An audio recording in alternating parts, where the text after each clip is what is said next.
Bem, meus amigos, boa Parabéns. tarde. Obrigado. Boa tarde a todos vocês, todos e todos. É um prazer estar aqui com cada um painel que é construção de painéis de resultados em capacitação do público. É um tema extremamente importante para que a gente possa fazer uma avaliação daquilo que a gente está produzindo e quais os efeitos que estão surgindo a partir desse trabalho. Então, nós vamos ter uma oportunidade ímpar hoje à tarde de discutir esse tema. Já estou vendo aqui que nós temos, inclusive, pessoas da Escola de Governo do Pará, de outros estados que estão nos acompanhando, e vai ser uma oportunidade excelente para a gente ouvir as experiências e ver como é que estamos construindo o trabalho desenvolvido por cada uma escola de governo e como é que esse trabalho está impactando no serviço público setorizado e até no serviço público geral dos estados e da União, considerando que nós vamos ter aqui painelistas que são expositores que têm alcance geral. Eu vou fazer uma pequena leitura aqui rápida do currículo dos nossos expositores, e eu vou fazer isso logo de todos, para poder a gente já permanecer na tela e as pessoas já saberem de quem se trata. Numa ordem que foi colocada aqui, eu vou falar primeiro da minha querida professora Lúcia Maria Gonçalves Siebra, professora Lúcia Siebra, está aí o nomezinho dela na tela. A professora Lúcia Siebra é diretora da Escola de Gestão Pública do Estado do Ceará, uma instituição da administração direta vinculada à CEPAG, a Secretaria de Planejamento. Ela está lá desde 2015 nessa instituição, é professora da Universidade Federal do Ceará, do Departamento de Psicologia, do curso de Psicologia, atualmente cedida ao governo do Estado do Ceará, é doutora pela Universidade de Barcelona, o programa de doutorado interdepartamental, espaço público, Então, mas regeneração urbana, arte, teoria e conservação do patrimônio. Esse trabalho é promovido pela Faculdade de Belas Artes e de Psicologia. A tese da professora Lúcia tratou da percepção da arte pública da cidade de Barcelona e seus significados simbólicos. Né? Mestre em Direito pela USP, na Faculdade de Economia e Administração, a FEA, e é do programa de pós-graduação em Administração. A dissertação dela tratou sobre significado do trabalho, um estudo entre trabalhadores do setor turístico no estado do Ceará. Também é bacharel e licenciada pela Universidade Federal em Psicologia. Veja aí o nível da nossa primeira expositora, que é a professora Lúcia Siebra. Da nossa segunda expositora, Luciana Gomes Rodrigues Barbosa dos Santos. Luciana Rodrigues está aí na tela, acompanhando aqui a gente. A Luciana é servidora pública federal, tem mais de 20 anos em liderança de equipes, com expertise na área de desenvolvimento de pessoas, é especialista em gestão de pessoas no serviço público pela Escola Nacional de Administração, a ENAP, e é certificada como líder de negócios pela Hamburg University. Tem certificação internacional de coaching pela Sociedade Brasileira de Coaching, SBC, cursou Enneagrama na gestão de pessoas e é reconhecida como analista comportamental pela Coach com soluções em software. Atua como gestora de operações na McDonald's Corporation, rede multinacional de referência mundial em padronização de processos e coordenou o projeto Gestão de Competências no MAPA. A Luciana Gomes Rodrigues dos Santos, em 2015, recebeu o prêmio Servidor MAP, sendo homenageada na categoria Atuação. Atualmente é palestrante e atua como coordenadora geral da Escola Nacional de Gestão Agropecuária, ENAGRO, Escola de Governo do MAPA, vinculada ao Departamento de Governança e Gestão do Ministério da Agricultura, Pecuária e Abastecimento. Vamos ver agora aqui o currículo do nosso terceiro expositor, João Brian Rodrigues de Freitas, jovem, está aqui na tela também, nos acompanhando. O Brian possui amplo trabalho na estruturação e melhoria de processos em capacitação, entregando soluções para diversos órgãos públicos das três esferas de governo. Tem experiência sobre todo o processo de design de aprendizagem, ajudando demandantes e provedores de capacitação no governo na identificação de necessidades, desenhos, aplicação e avaliação de soluções de capacitação. Nos últimos anos, desenvolveu inovações para políticas institucionais em nível regional no Ministério da Fazenda e em nível nacional na ENAP. Atualmente desenvolve produtos, processos e transferências de conhecimento para a Política Nacional de Desenvolvimento de Pessoas, como consultor de inovação em gestão de pessoas no Ministério da Economia.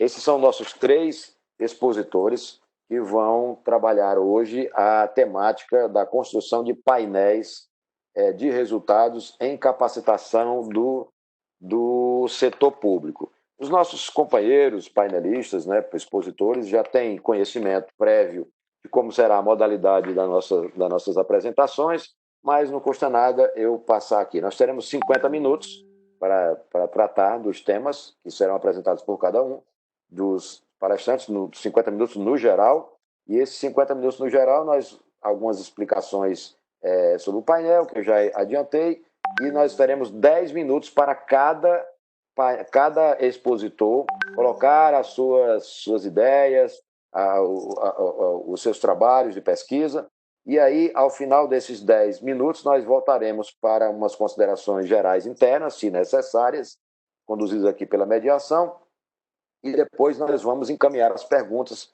para os painelistas. Eu gostaria de solicitar aos nossos companheiros que estão nos assistindo agora, que quando forem enviar as perguntas, que já estão orientadas para onde enviarão, se possível, se a pergunta for direcionada para algum dos expositores, já faça a consignação na pergunta e para quem você dirige a pergunta, para que a gente, no texto da pergunta, já faça essa consignação e para quem está sendo dirigido, que é para eu já fazer o encaminhamento direto. Senão, a gente vai colocar o tema de forma aberta e quem se sentir mais à vontade pode tomar a frente e exercer a fala para responder aquele que nos adiantou. Estamos tranquilos? Podemos começar? Então, eu vou abrir o tempo agora, nós são 14 horas e 11 minutos, vou abrir para a minha querida professora, doutora Lúcia Maria Gonçalves Siebra, coordenadora da Escola de Gestão Pública do Estado do Ceará. Lúcia, minha querida, você tem a palavra, por favor. Bem, em primeiro lugar, boa tarde a todos os que estão nos assistindo e aos colegas de mesa. E queria agradecer o convite. É uma honra estar participando desse evento, representando aqui o governo do Estado do Ceará, através da Escola de Gestão Pública. Bom, a Escola de Gestão Pública ela é uma instituição da administração direta do governo do Estado, vinculada à Secretaria do Planejamento e Gestão, e tem como missão, de maneira breve e resumida, a capacitação dos servidores do Estado nos temas pertinentes à gestão pública. De forma resumida, a nossa missão, no momento, poderia dizer que é capacitar pessoas em gestão pública.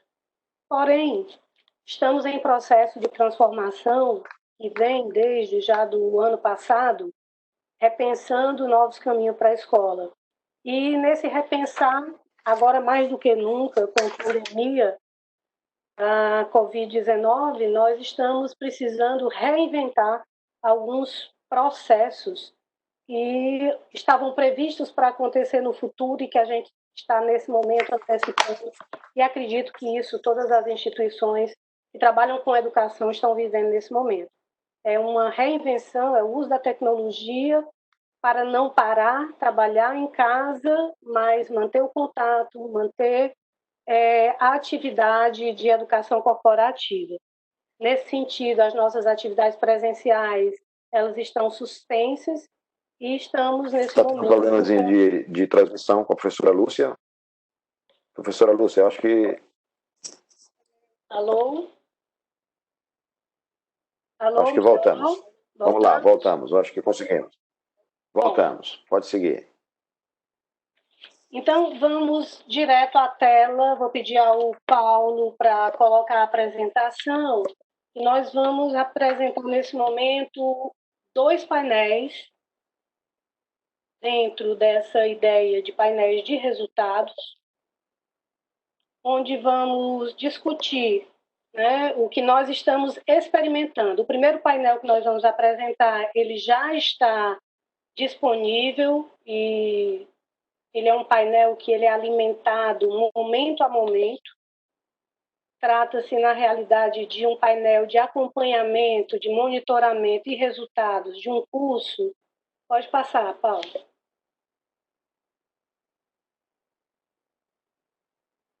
Esse primeiro que está na tela é o monitoramento e resultado de ação de capacitação em tempo real. O segundo painel que nós fomos apresentar, ele vai trabalhar esse item 2 e 3. No médio prazo e no longo prazo, é um painel que vai trabalhar número de capacitados e a execução orçamentária. É um primeiro ensaio, esse painel ele está pronto, mas ainda não está disponível ao público. Nós estamos fazendo um esforço de ter as informações consolidadas para que a gente possa disponibilizar e dar acesso a toda a sociedade. Então, vou primeiro apresentar o número 1, pode passar, Paulo, que é um painel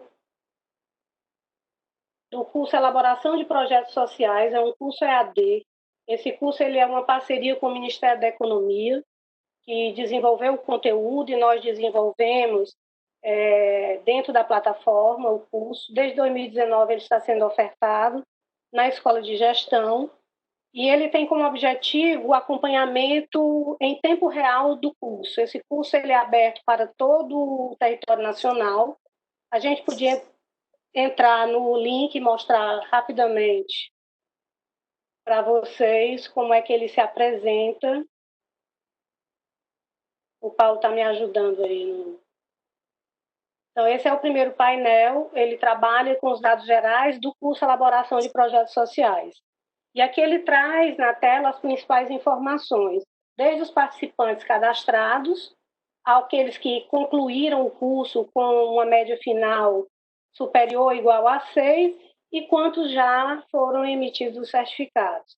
Esse curso ele tem uma abrangência, todas as unidades da federação participaram com pelo menos uma inscrição. Do território nacional, nós temos 19,77% de municípios atendidos, e no estado do Ceará, para nossa grande alegria, nós temos quase todos os municípios atendidos tendo participado desse curso. Então, esse é um primeiro modelo. Ele, nessa parte embaixo, ele vai mostrar as unidades federativas e os quantitativos, além dos tipos de organização ou vínculo empregatício dos participantes, servidores municipais, federais, estaduais, sociedade civil e organizações da sociedade civil, já que esse curso se trata é o primeiro curso da trilha de conhecimento do Ministério da Economia sobre as transferências voluntárias da União. Então, ele é o primeiro passo, é onde o servidor ele aprende a desenvolver um projeto com o intuito de captar recursos do governo federal para execução nas suas unidades federativas, nas suas instituições. O Ministério tem uma trilha bastante robusta, com cursos do Tribunal de Contas, com cursos da ENAP. A maior parte dos cursos estão na plataforma da ENAP, da Escola Nacional de Administração Pública. Nós tivemos a honra de participar com ele e desenvolver não só o curso, mas esse painel de resultados, onde o Ministério pode acompanhar momento a momento. Então, esse é um primeiro exemplo. Podemos ir à próxima tela da apresentação e olhar aqui o texto. Olha, está acabando. Tá, vai tranquilo, que eu dei uma recompus seu tempo por conta daquela queda de... Não, mas tudo bem. A gente depois vai ter um tempinho para as perguntas. Aqui nós temos um segundo painel que nós estamos nesse momento chamando de o painel que trabalha número de capacitados e também traz a execução orçamentária desenvolvida ano a ano. O painel, no todo, ele tem todas as informações da escola desde o dia que ela foi criada, em 2009, até os dados finalizados de 2019. Então, nós temos 10 anos na série histórica. Eu vou mostrar como exemplo o ano 2018, que é uma forma é um olhar do painel, é quando você analisa o ano, né, o ano civil, o ano de trabalho e a execução do orçamento e o número de capacitados. Vou pedir para o Paulo entrar no link do ano de 2018 e depois eu já entro no painel mostrando a série histórica.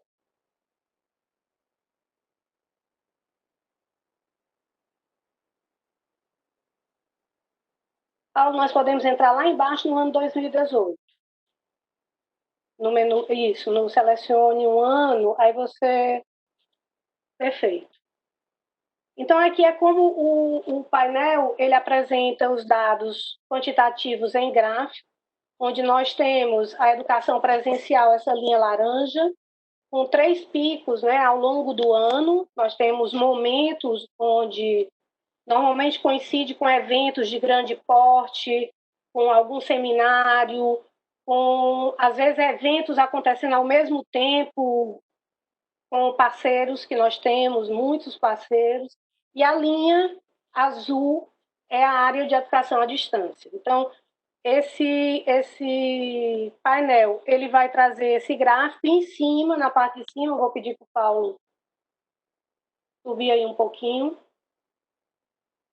Ele traz os números aqui, mês a mês, tanto na educação presencial quanto na educação à distância. Então, esse ano 2018 foi um ano muito bom em termos de número de pessoas capacitadas. Nós passamos de 18 mil ações de capacitação, né? Pessoas capacitadas, melhor dizendo, sendo 12 mil presencial e 6 mil EAD. E se a gente for lá para baixo novamente, Paulo, e entrar agora no home, nós vamos entrar na série histórica. Pode pegar aí por esse menu. Perfeito. Aqui nós temos a série histórica da escola, desde 2009 até 2019, com um total de mais de 100 mil pessoas capacitadas. Nesse gráfico, pode deixar no gráfico. Nesse gráfico aqui nós temos a distribuição, né? A evolução quantitativa. Percebam que em 2015 nós temos uma queda muito grande, é exatamente o momento de término de uma gestão do governo, né? Até final de 2014. 2015 é o primeiro ano da primeira gestão do governo Camilo, quando eu chego na escola, assumo no meio do ano, e foi um ano de ambientação, de repensar a escola, recompor a equipe. Temos questões orçamentárias também, que significaram algumas mudanças de caminhos, né? Temos na projeção dos orçamentos, a gente, nesse ano, tem uma queda de 50% do orçamento anterior. 2 minutos, professor. Nos faz reinventar muita coisa. Então, para encerrar, esses 2 painéis eles são uma demonstração do esforço que nós na escola vemos fazendo. Eu queria agradecer a toda a equipe, né, que trabalha tanto com os dados como com a parte de tecnologia da informação, porque essa tentativa é no sentido de melhorar tanto a transparência de tudo aquilo que a gente faz, né, desenvolvendo ferramentas que sejam mais fáceis, né, para a sociedade nos acompanhar naquilo que nós trabalhamos.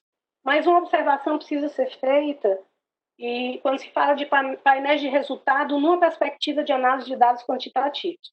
Não se faz gestão pública só com números. E aqui eu queria fazer uma advertência a todos nós, não é nem uma advertência, mas é um cuidado, de que na gestão pública nós estamos sujeitos a mudanças de profundidade. Nesse momento, nós estamos vivendo uma situação onde tudo que nós planejamos para o ano 2020 está sujeito a mudanças drásticas. Então, isso não está nos números. Isso vai aparecer como resultado, vai impactar no nosso resultado. Então, todo número, todo painel de resultado, ele precisa estar acompanhado das análises de contexto, de análises da equipe que trabalha, das mudanças políticas e mudanças de legislação, que são os principais fatores que afetam quem trabalha na área pública. Agradeço muitíssimo mais uma vez o convite, à disposição para dúvidas e perguntas quando terminarmos as apresentações. Obrigada. Muito obrigado, professora. Cumpriu, cronometrou, hein? Você ainda tinha 4 segundos ainda, hein? Não estava fazendo nada. Eu vou passar diretamente logo a palavra para a professora Luciana Gomes Rodrigues Barbosa dos Santos, né, que é a coordenadora geral da Escola Nacional de Gestão Agropecuária, a ENAGRO. Professora, você tem a palavra. Seja bem-vinda. Tudo bem? Boa Tudo tarde. ótimo. Eu gostaria, Paulo, que você liberasse para mim o compartilhamento do conteúdo. Posso sim, um minutinho. Tá bom. Bom, eu gostaria de prestigiar, né, e dar boas-vindas à nossa mesa, a doutora Lúcia Maria, ao consultor João Braia, e ao nosso moderador Juarez. Primeiramente, gostaria de externalizar a satisfação do Ministério da Agricultura, Pecuária e Abastecimento por participar deste evento, agradecer ao presidente do Instituto, o senhor Alexandre Figueiredo, e a diretora executiva Maria Hilária, pelo convite. Meus agradecimentos também se estendem à ENAP, pela parceria, e às demais autoridades e participantes que estão aqui nos assistindo. Entrou? Agora eu vou só aguardar aqui para a gente compartilhar. Um minutinho. Tá ótimo. Depois a gente começa a contar, viu, Juarez? Vou zerar aqui o tempo e vou começar quando você estiver tranquilo. Fique tranquila. Tá ótimo. Pausei aqui. Dá para você liberar a minha, Paulo? Eu fiz um ajuste. Liberar aqui para eu compartilhar no meu? Só um minuto, eu estou exibindo a sua apresentação. Qual é que você está falando? É liberar aqui o meu íconezinho de compartilhar. Não, mas só uma pessoa pode compartilhar. Você quer mesmo passar? Isso. Desculpa, eu pensei.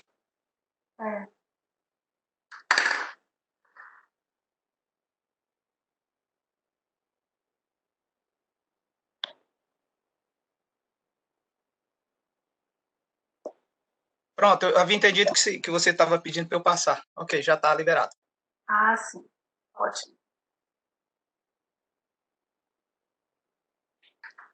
Certinho, né? Pronto, Luciana, vou liberar aqui o cronômetro. Tá ótimo.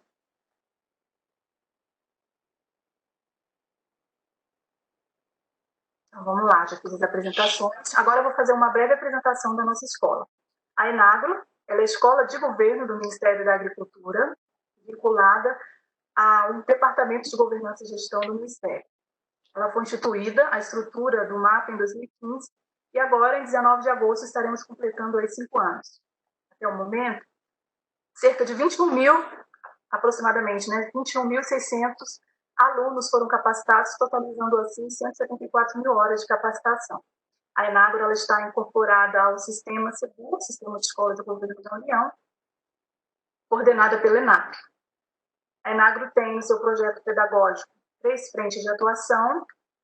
A saber, a gente tem a primeira aqui, né? Gestão por competências, que gere a combinação de conhecimentos, habilidades e atitudes capazes de agregar valor à instituição e aos próprios servidores. Ela, então, norteia todas as nossas ações de desenvolvimento de capacitação.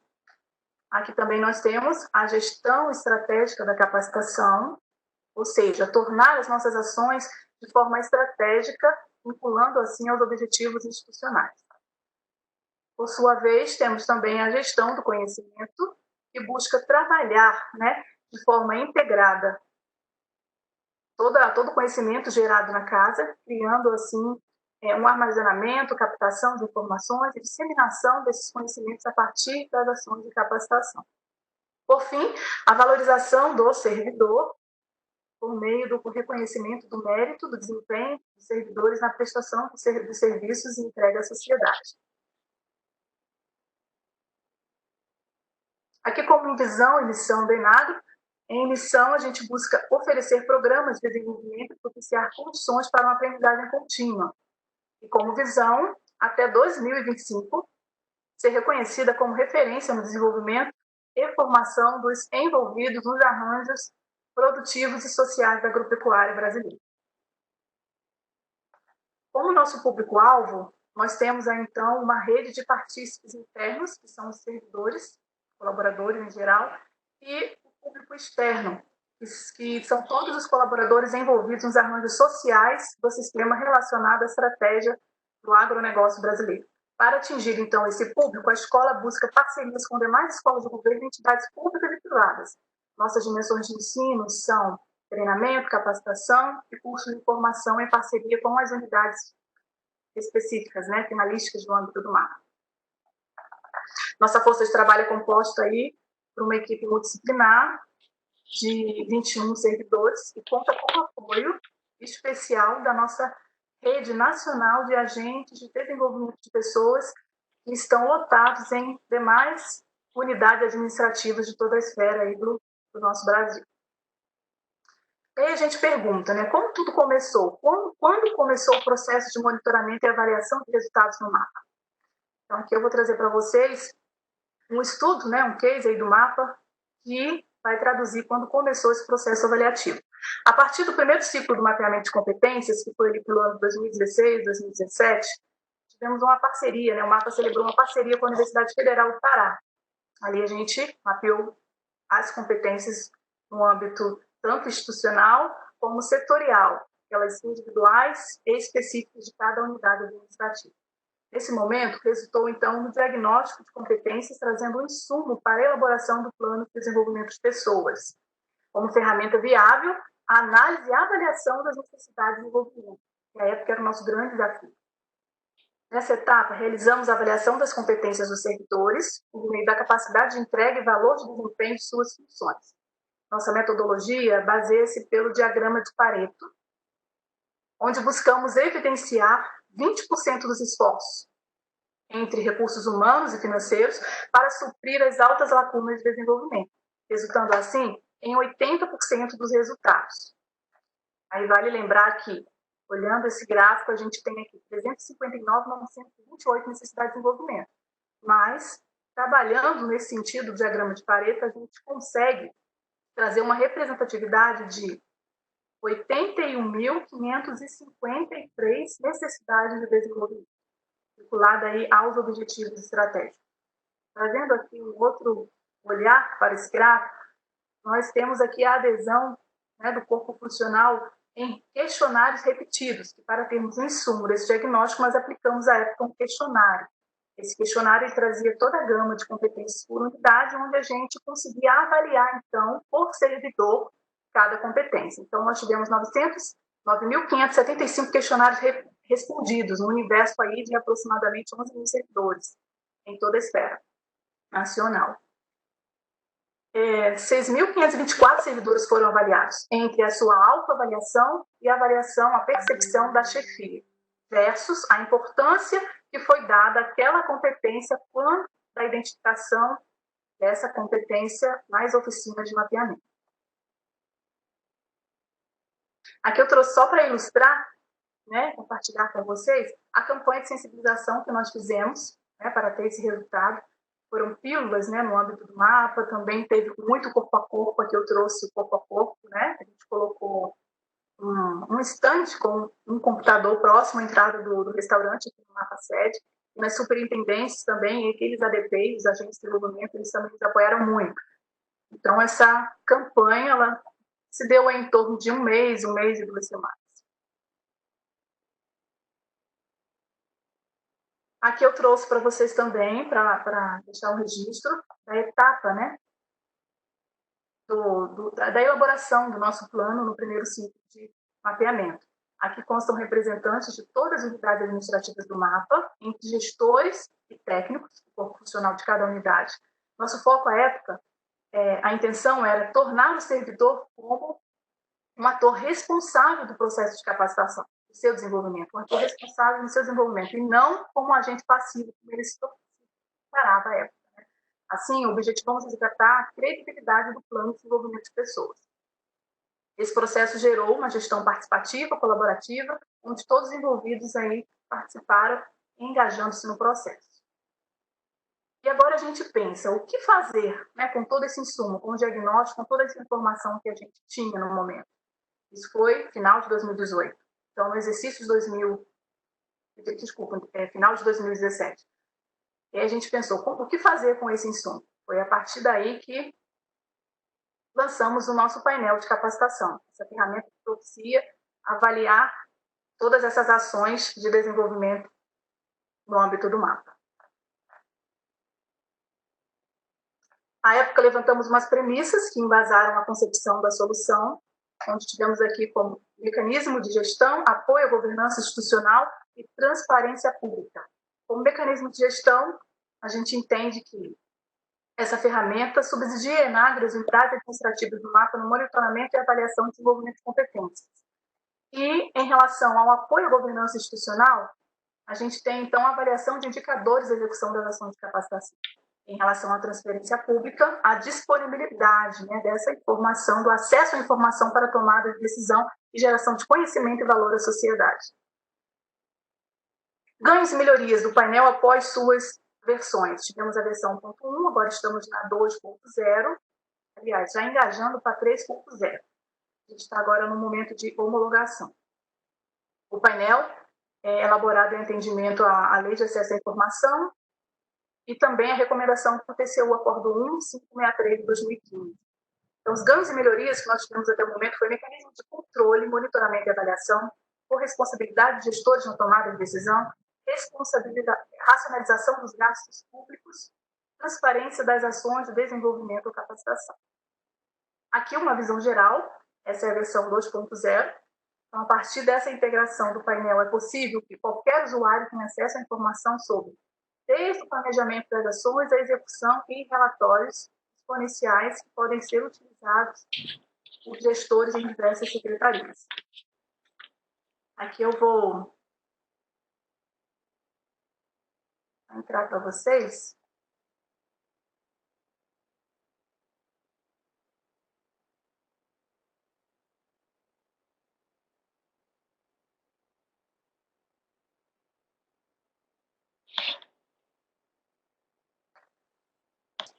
Vou tentar entrar aqui no painel.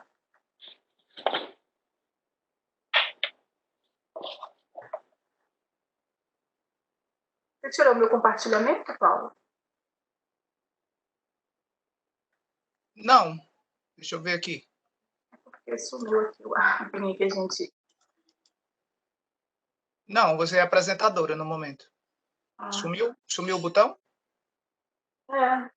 Eu posso tirar, eu posso tentar... Vocês estão vendo o painel? Não. É aquela questão das suas duas telas, não é não? É. Você está tirando?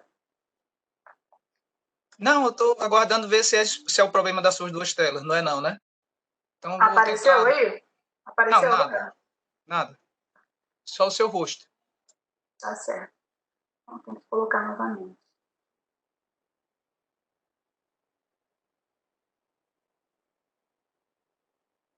E a minha tela, professora, está vendo? Sim. Agora foi. Agora foi.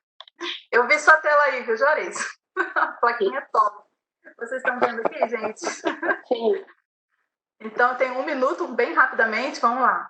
Aqui a gente tem essa versão 2.0, nós temos a visão geral, onde aqui a gente tem, do lado esquerdo, né, filtros que a gente pode fazer. Aqui a gente tem um apanhado do mapa, né, com a participação dos servidores em suas esferas. Por exemplo, Tocantins, o corpo funcional, eles participaram das nossas ações em 89% de suas execuções. Aqui a gente tem, em uma ordem, né, um ranking, né, de servidores que tem um número maior de capacitações. Por exemplo, aqui eu cliquei no Hélio, a gente apresenta aqui onde ele fica e quais foram os eventos que ele participou. Agora, aqui ainda em visão geral, a gente consegue ver os gráficos em relação à execução. Por exemplo, sobre solicitações de capacitação, horas-aulas, servidores, alunos, situação, modalidade de ensino, forma de participação, unidades onde, né, esses servidores estão lotados para pleito de suas capacitações. Por exemplo, quando a gente clica aqui na Secretaria de Defesa Agropecuária, a gente recebe aqui embaixo um descritivo que tem o número do processo SEI, onde o servidor solicitou a capacitação, o nome do curso, o início, o término, o nome do servidor, o cargo e a lotação. Aqui em cima a gente tem uma abinha onde tem o plano, né, de capacitação 2017, 2019, o diagnóstico. Estou concluindo, o tempo esgotou. O diagnóstico, onde a gente consegue ter, né, um banco de competência, o dicionário delas, por unidade. A gente consegue verificar também como foi o diagnóstico que eu apresentei de necessidades. Por exemplo, aqui eu tenho o ranking de competências e um alinhamento estratégico, quais são as suas categorias. Então, se eu clicar, por exemplo, em trabalho em equipe, a gente consegue aqui perceber embaixo quais são as unidades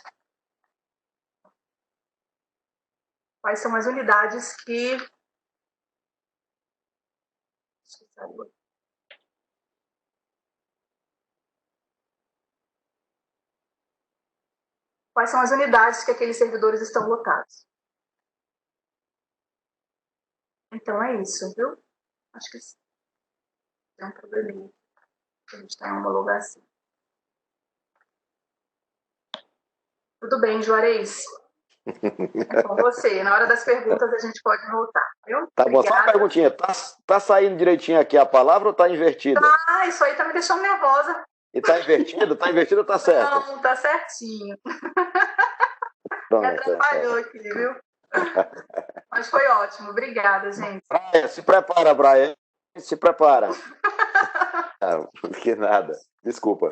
Bom, obrigado, professora. Eu vou agora passar a palavra para o nosso desenvolvedor de produtos, processos, transferência de conhecimento para a Política Nacional de Desenvolvimento de Pessoas. Nosso queridíssimo, já esteve com a gente ano passado, na semana de avaliação, né? Esse garoto que eu queria até saber se nesse tipo de atividade pode trabalhar menor de idade, porque esse menino parece que nem maior de idade mas tem uma cabeça, tem uma inteligência, tem um conhecimento espetacular para passar para a gente. Com a palavra, meu amigo João Brian Rodrigues de Freitas. Por favor, meu irmão. Muito obrigado pela gentileza, tá? Mas aqui está recheada de assim, altas autoridades. Inclusive, você vê que tem experiências bem interessantes para nos fazer essa troca, né? E essa é a proposta da mesa redonda. Paulo, eu estou sem a opção de compartilhar conteúdo ainda, tá? Só um minutinho. Okay. Tá travado aqui ainda o cronômetro, hein? Sim. Tá vendo? Trava bem. Mas deixa eu te pedir, eu prefiro a letra azul, porque a letra vermelha ela mexe muito com os sentidos, sabe? A letra azul. Vou reprogramar aqui. Deixa Ok, vou compartilhar agora.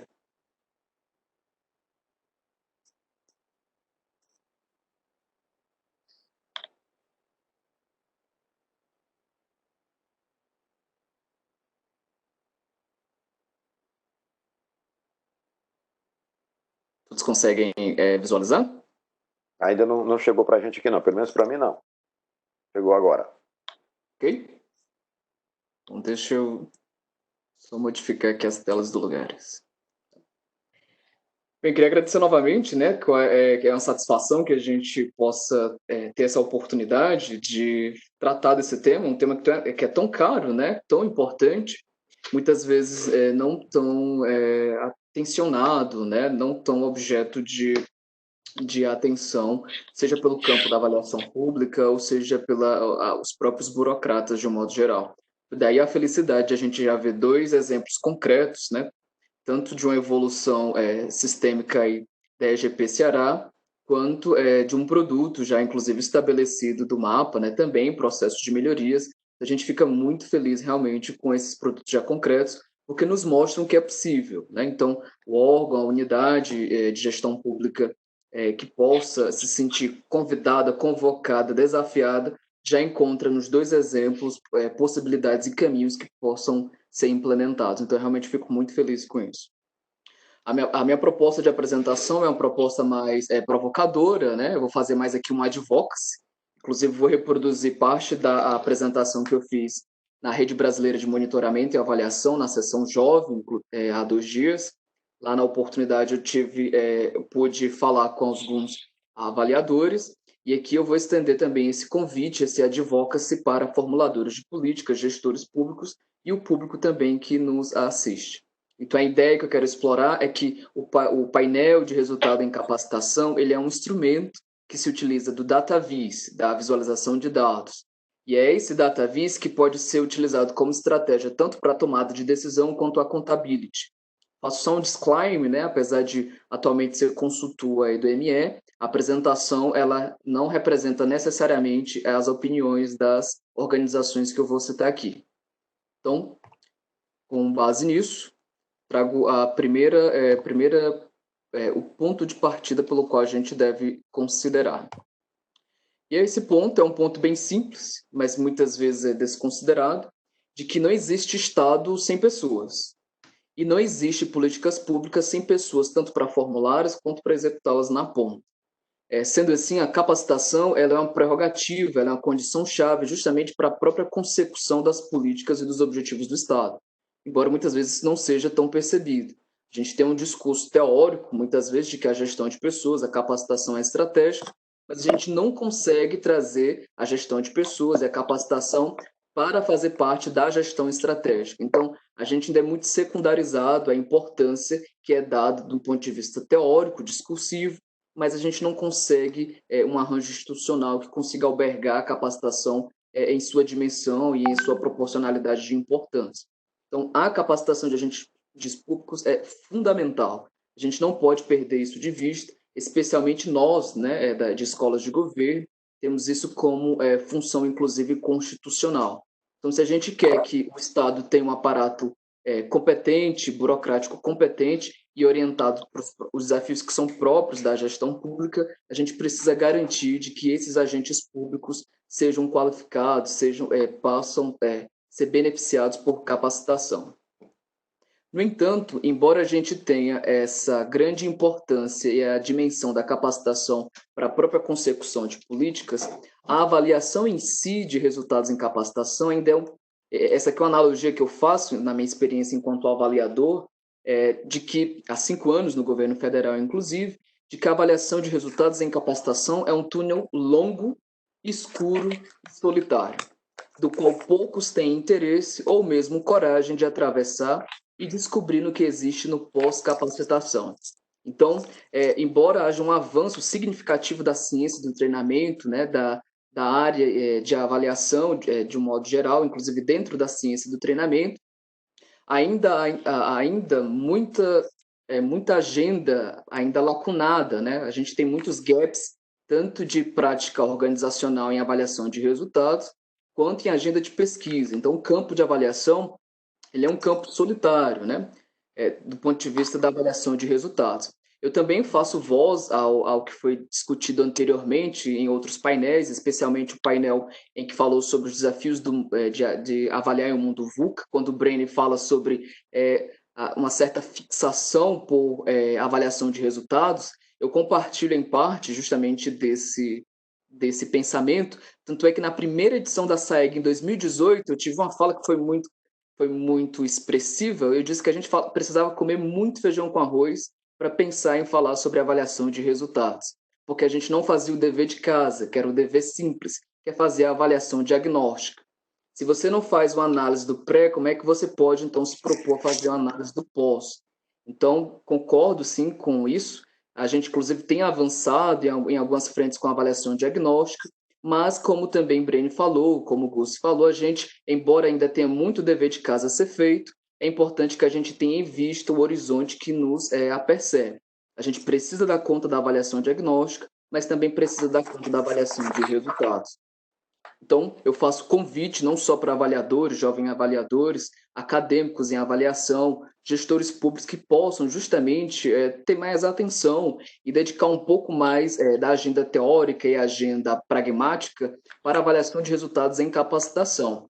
Mas isso, apesar dos últimos 5 anos eu ter notado de que esse é um movimento solitário, há uma razão histórica para isso, né? Uma razão, inclusive, muito original do porquê que a gente não avança tanto nessa avaliação de resultados. Isso tem a ver com a própria proposta, a origem, a natureza da avaliação. E eu queria dedicar assim, 30 segundos para que vocês me dissessem qual é o primeiro avaliador que você tem notícia da história. Porque isso diz muito sobre o porquê que a gente não avança nisso. Qual foi o primeiro avaliador? Aí, Juarez, eu preciso da sua ajuda. Se o pessoal comentar aí, você me fala. Uhum. Qual é o primeiro avaliador que se tem história no mundo? Teste rápido de conhecimentos gerais em avaliação. Ei, Brian, você está falando na história da humanidade? Na história do mundo. É o primeiro que a gente tem registro. Olha, eu vou arriscar. Deve estar na Bíblia. Posso? Por favor.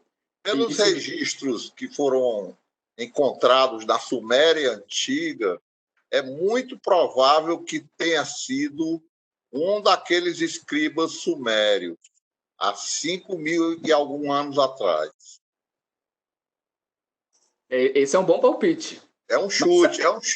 Porque eu gosto muito da história dos sumérios, inclusive as modestas apresentações que eu faço dos registros da humanidade, tá certo? Naqueles tablets, né? Afinal de contas, nós estamos de tablet há 5.000 e poucos anos a tablet hoje, né? E aqueles 22 mil tablets, com certeza, tem avaliação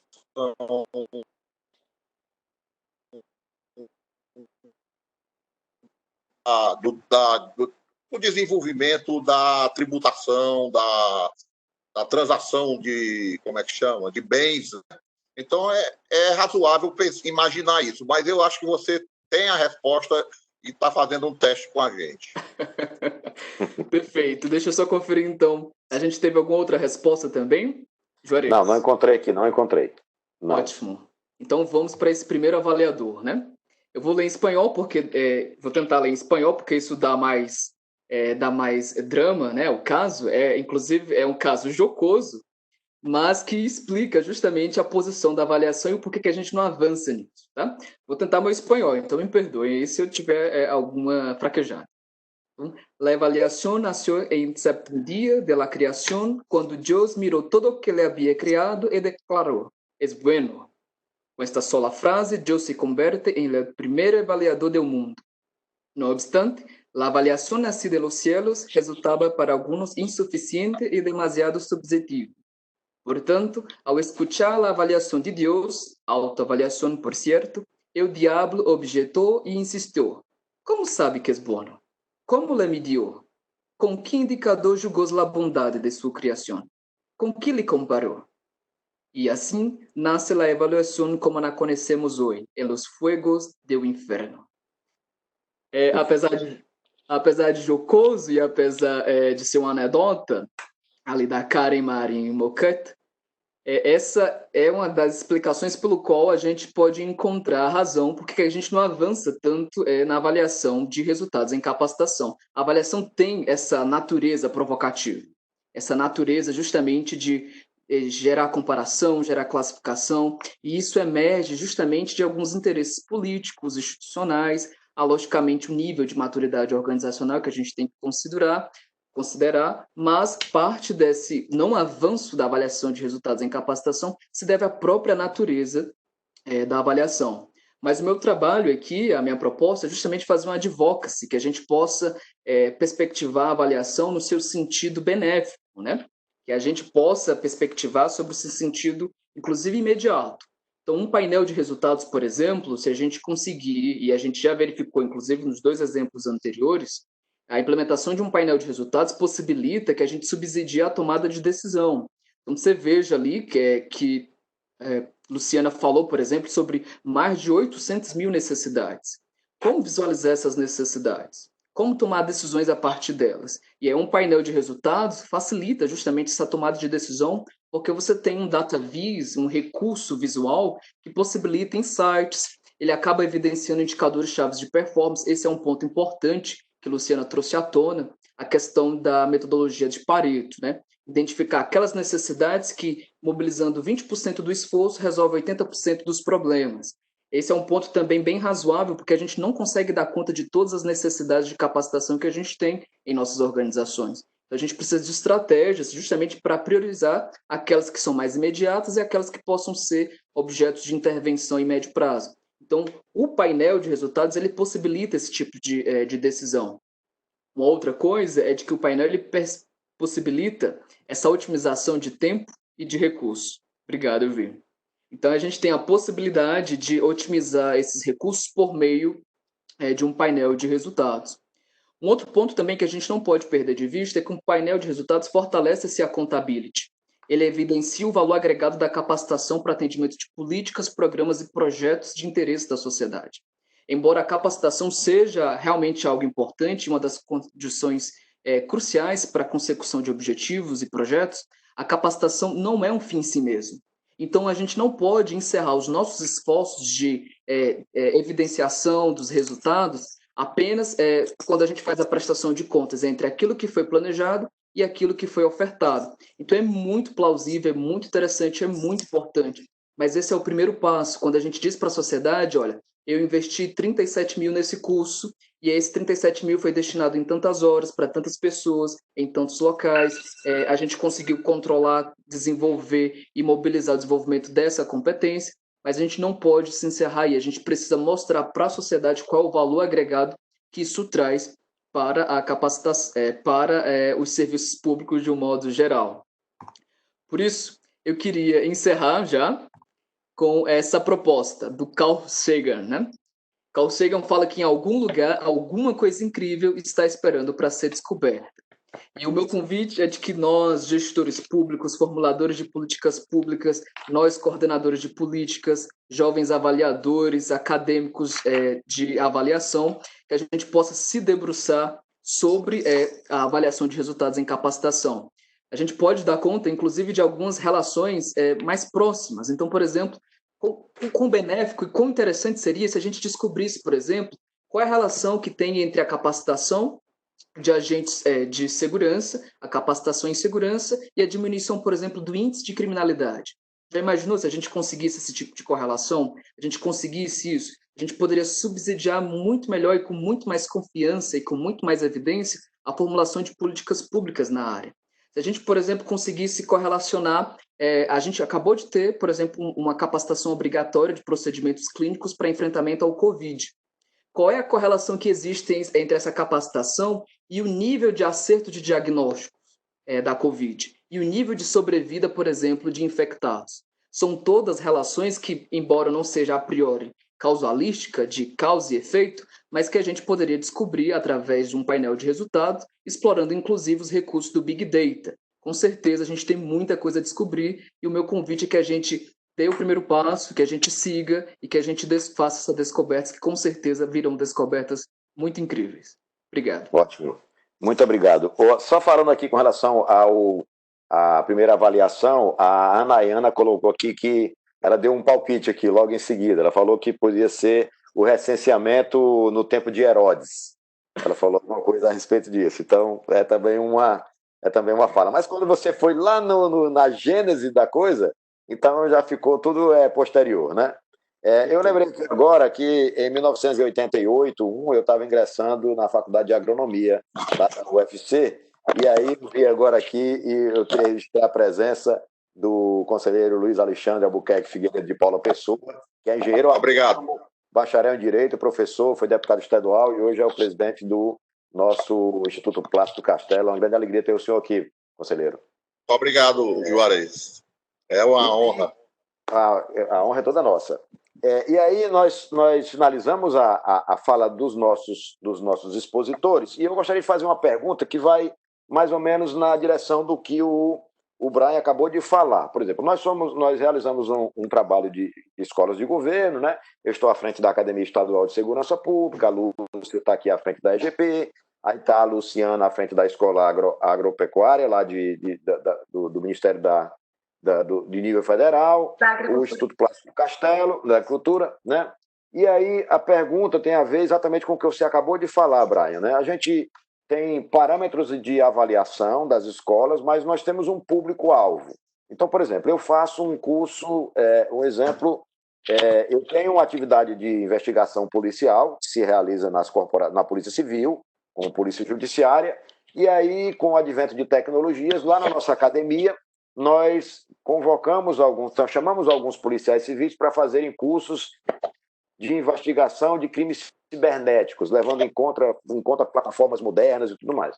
Como é que a gente pode criar um mecanismo para a gente ter um resultado do que a escola está fazendo na atividade que o servidor desenvolve? Porque a gente sabe, eu elaborei tantos cursos, eu matriculei tantas pessoas, tantas pessoas concluíram esses cursos, tudo bem, ok. Em termos numéricos, nós temos ali um quadro bem fácil de compreender. Mas o que é que mudou institucionalmente? O que é que mudou institucionalmente com aquele conhecimento que a escola ofereceu? Como é que a gente cria um parâmetro, um link, uma interface com as instituições para a gente saber, esse curso que eu estou fazendo, eu só estou gastando dinheiro. Eu não estou produzindo nenhuma transformação nas instituições. Não mudou nada nos métodos, não mudou nada na forma de conduzir, nos resultados, não mudou nada. Eu só fiz um curso e emiti um certificado e não mudei a vida de ninguém, não mudei institucionalmente nada. Eu queria ter uma noção, Brian, e aí pode ser o Brian, a Luciana, ou a Lúcia, qualquer um, ou o professor Alexandre também dá uma opinião, no que diz respeito a como é que a gente encontra um parâmetro de avaliação do resultado extra-escola, fora da escola, resultado posterior. Alguém que se habilite a falar, pode ficar à vontade para a gente comentar isso aí, se for possível.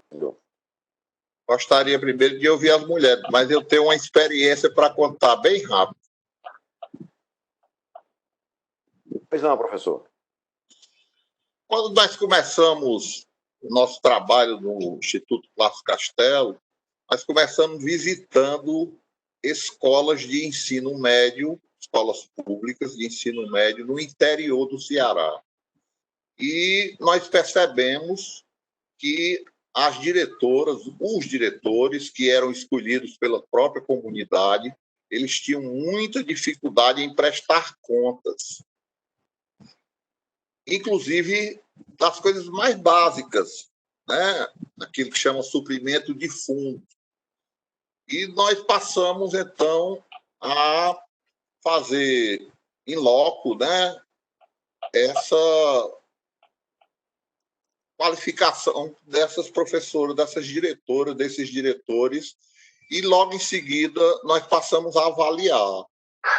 E as escolas tiveram um desempenho financeiro muito melhor.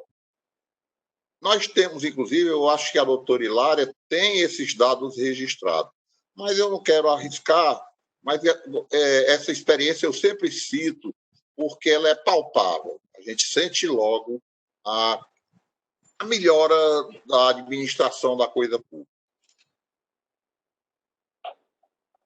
Ótimo. Obrigado, professor. Brian, ou Lúcia, ou Luciana, se vocês quiserem se manifestar nesse tema. O microfone está cortado, Brian. Tem que abrir o microfone. A gente vai seguir aquela ordem, primeiro e segundo painel. Essa eu posso passar, eu posso responder. Não, é porque assim, nós não tivemos aqui, deixa eu ver aqui, se nós tivemos alguma dificuldade. Pergunta para o Brian. Tem uma pergunta aqui, Brian. Se você... É porque as perguntas se acumularam e chegaram toda uma vez agora aqui, ó. Tinham acumulado. Mas se você puder, Brian, como foi um tema que você tratou por último, né? Foi mais ou menos o que você falou. Se você puder fazer uma consideração, mesmo que seja rápida, sobre esse tema, eu já em seguida faço aqui a sequência das perguntas painel por painel. Painel, ok? Pode falar rapidamente? Perfeito. Eu acho que o primeiro ponto a gente precisa evoluir de um sistema de capacitação por temas, que é muito em voga no cenário de provedores de capacitação no governo, em todos os níveis, federal, estadual ou municipal. A gente tem uma oferta mais baseada no tema. Então, você tem um tema, por exemplo, de gestão, um curso de fiscalização e gestão de contratos administrativos. E aí o problema é que você tem uma demanda, você tem um novo servidores que nunca fizeram esse tipo de capacitação e você simplesmente o provoca para que ele possa fazer esse curso. O problema é que a gente, na evolução desses sistemas de capacitação por tema, a gente precisa evoluir para um sistema de capacitação por capacidade.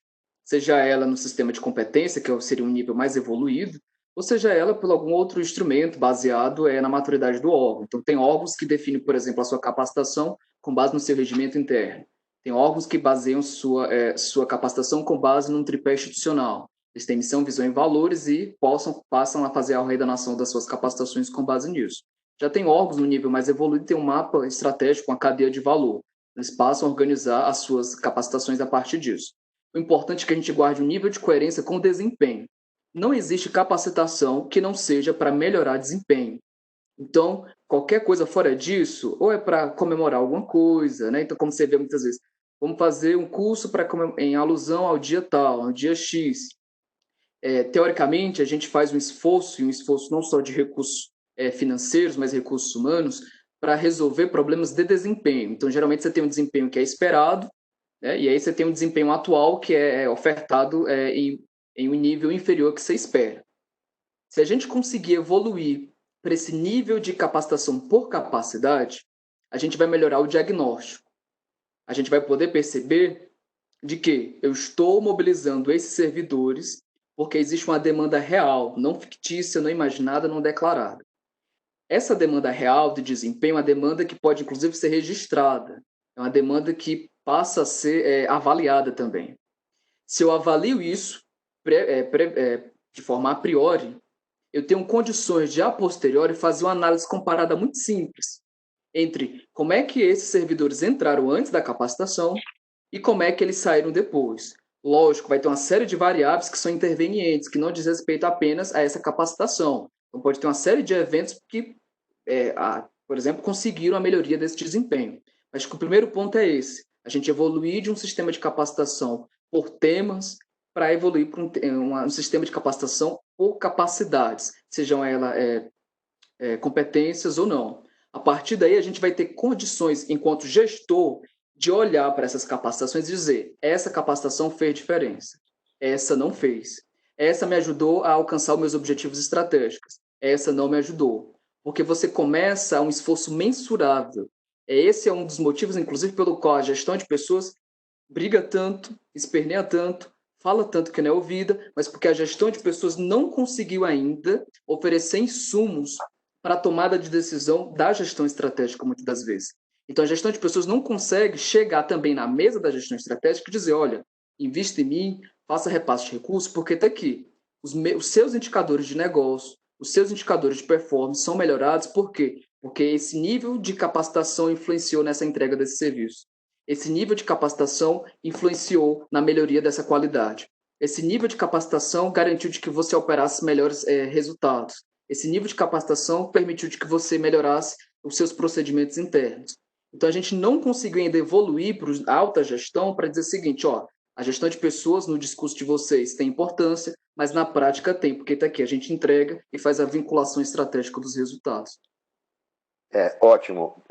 Deixa eu dizer uma coisa. Eu encontrei aqui duas perguntas e as duas perguntas foram direcionadas para o Brian. Então, considerando essa abordagem que a gente fez agora, eu perguntaria a Luciana e a Lúcia se vocês querem complementar essa fala do Brian, se vocês quiserem complementar, porque as duas perguntas que apareceram aqui foram direcionadas para ele. Sim, eu gostaria de complementar, Brian. Inclusive, na hora que eu ia transmitir aqui, foi na hora que o sistema parou, mas já voltou. No nosso painel, inclusive, tem, né, uma performance que a gente consegue verificar o nível, quais foram as lacunas identificadas versus competências desenvolvidas, é isso que você falou. A gente trabalha por esse relatório de capacidades. E aqui, por exemplo, a gente consegue fazer um filtro de, por exemplo, aqui uma competência que eu estou vendo, acompanhamento com foco em resultados. Quando a gente faz aqui esse filtro, a gente consegue ver o número de servidores que detinham aquela lacuna, conseguimos ver o número de servidores que foram beneficiados com ações de capacitação, tinham essa competência a ser desenvolvida, e embaixo eu consigo ter a relação dos servidores nominalmente que se beneficiaram dessas capacitações. Então, foi a pergunta que o Juarez fez inicialmente. O João, né, um exemplo, ele saiu para se capacitar no tema tal, e ele veio, cadê o resultado? Então, eu pelo menos tenho a lista, e o resultado, se ele está ou não a contento nessa capacitação, a gente vem trabalhando com práticas de gestão do conhecimento. Eu falei que é a terceira frente de trabalho, né, de atuação do ENAD. Então, a gente já fez, né, estamos fazendo alguns projetos como manualização, o nosso futuro, mentorias, estudos e projetos de gestão estratégica com as unidades finalísticas, ou seja, tudo de forma a captar esse conhecimento gerado a partir das ações de capacitação, como geração de valor à sociedade e ao Ministério em relação à vinculação dos objetivos estratégicos que foram pactuados lá no planejamento. Foi a época da elaboração do plano. Então, a gente consegue, no nosso painel, fazer essa cruzada, verificar quais foram as competências planejadas versus desenvolvidas versus servidores, alinhado à estratégia. A gente consegue verificar qual foi o nível de objetivo estratégico que foi alinhado a partir dessas competências desejadas e executadas. Ok, muito obrigado. O Brian, tem aqui duas abordagens para você, e uma delas fala o seguinte: que recursos são necessários para se construir? Quem mandou essa pergunta foi o Ricardo Sena. O Ricardo Sena pergunta para você, Brian. Ele pergunta o seguinte: que recursos são necessários para se construir minimamente um painel de resultados de ações de capacitação em escolas de governo? Eu só pediria aos nossos palestrantes, porque aí agora apareceram várias outras perguntas, estão aparecendo outras, que a gente fosse um pouco mais objetivo para poder dar tempo de responder as outras. Então, eu vou até repetir para você. Que recursos são necessários para se construir minimamente um painel de resultados de ações de capacitação em escolas de governo, Brian? Ok. Deixa eu passar essa pergunta para a Luciana, porque a gente teve uma reunião. Mas, Luciana, a gente teve uma reunião interna antes e a Luciana tem justamente material disso. Você lembra que você falou das recursos de TI, recursos de suporte? Eu tenho certeza que o Ricardo Sena vai ficar feliz com a resposta também da Luciana, não há problema. Luciana, por favor. Brian, você pode complementar. A pergunta que o Brian me fez foi: Luciana, poxa, que interessante, a Enagro ela tem apenas 4 anos e consegue desenvolver um painel desse. E como vocês conseguiram? Primeiramente aqui, os meus agradecimentos à equipe, porque foi um trabalho manual, está sendo manual, né? A TI, ela tem suas prioridades e a gente faz com planilha de Excel todo um controle muito básico. E a partir dessa planilha, a gente coloca no Power BI e aí a gente tem toda a interface. É claro que a gente tem que ter uma expertise em saber o que colocar ali para obter essa informação. E o órgão também tem que ter insumos, né, para colocar essa planilha. Então é isso, é força de vontade, equipe preparada para trabalhar, mesmo que sendo numa planilha de Excel. Ótimo. Obrigado. Quer completar, Brian? Tem aqui outras perguntas, se interligam. Tem alguma coisa aqui que vai pedir para você falar novamente o que eu acho que você está iniciando agora. O que você prefere? Eu leio logo a outra pergunta? Eu vou só complementar rápido, porque eu pedi justamente a Luciana para falar isso, porque às vezes quando a gente fala, e inclusive minha capa foi proposital e provocativa, porque parece algo assim muito ultra tecnológico. E em conversa com a Luciana, a gente vê como isso pode ser muito simples, inclusive de forma manualizada, né? Lógico que embrionariamente. Por planilhas de Excel. Então, são dados que as unidades de gestão de pessoas, as escolas de governo, já têm de uma forma natural. Esses são dados, inclusive, assim, demandados, né? Para a gente fazer aqui um adendo. A Enagro está dentro de uma política, dentro de um contexto federal. Dentro de um contexto federal, a gente tem a PNDP, a Política Nacional de Desenvolvimento de Pessoas. Então, essas necessidades são demandadas, elas são objetos de planejamento, são objetos de avaliação. Então, esses insumos já estão apostos. Para os casos que não estão, é preciso ter todo um movimento de reflexão. Assim, o que é que eu sou quanto instituição? O que é que eu quero? Aquele movimento básico, né, do planejamento estratégico. O que é que eu sou? O que é que eu quero? O que é que me falta para chegar onde é que eu quero? E aí, nesse o que me falta, logicamente, vai ter que ser estabelecido. As minhas pessoas de hoje, elas têm condições de me levar para onde é que eu quero em Constituição? Se não, daí se evoca, né, as necessidades de desenvolvimento, a necessidade de capacitação, e a partir dali você vai fazendo esses registros. E é muito importante realmente esse exemplo da Luciana, de novo, é uma escola que tem 4 anos e conseguiu esse nível, por exemplo, de aprimoramento, de refinamento, que muitas das vezes outras escolas não conseguiram. Lógico, tem toda uma questão de contexto, de interesse institucional específico e também de maturidade. Mas esse é um exemplo muito bacana de mostrar se realmente vale a pena, é possível e a gente vai conseguir. Ótimo. Vamos aqui agora. Tem uma pergunta do Walter, também para ti, Brian. O Walter pergunta o seguinte: a avaliação de resultados é um grande problema para as escolas de governo. Você teria exemplos de avaliação de resultados bem-sucedidos que tenham conseguido estabelecer essa correlação entre a capacitação e a melhoria de qualidade? Essa eu posso passar para a Lúcia, eu posso responder. Tá só também. Passando as perguntas, né? Só passando. Passa e complementa. Posso. Para a gente poder horizontalizar o discurso. Mas é porque tem algumas que são abertas, tem algumas outras perguntas seguidas que são abertas, que eu acho que aí a gente pode fazer uma triangulação aqui, entendeu? Ok. Olha, tem casos sim, tá? Por exemplo, eu trabalhei na ENAP ano passado, na Diretoria de Educação Continuada. A gente tinha um instrumento chamado FSC, Formulário de Solicitação da Capacitação, e a gente fazia um diagnóstico prévio. Então, o órgão chegava e dizia assim, olha, ENAP, eu quero esse curso.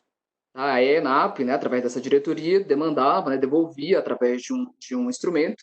Esse instrumento a gente captava, assim, qual é o desempenho atual que verificava, por exemplo, que indicava a necessidade, por exemplo, dessa capacitação. A gente conseguia, assim, né, na ENAP, no âmbito da Diretoria de Educação Continuada, identificar esse desempenho prévio. E, a partir daí, a gente poderia fazer essa análise, por exemplo, de melhorias. E isso do ponto de vista da melhoria interna do órgão, que demandou, né? Porque muitas das vezes a gente tem aqueles sistemas de que quem demanda, às vezes, não demanda para si, demanda para outro.